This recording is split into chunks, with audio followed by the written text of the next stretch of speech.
Is your iPhone battery dying faster than your patience?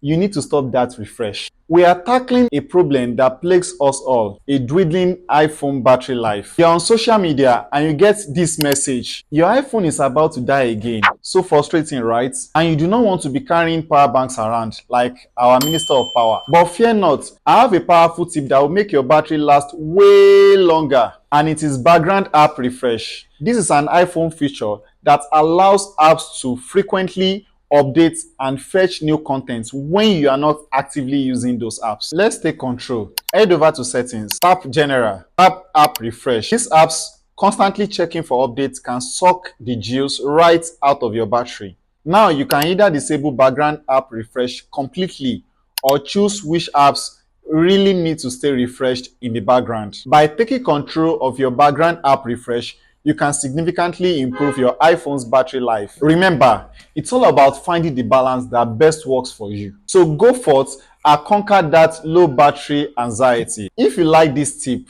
hit the like button and let me know what other tech struggles you are facing in the comments below. Until next time, stay charged up.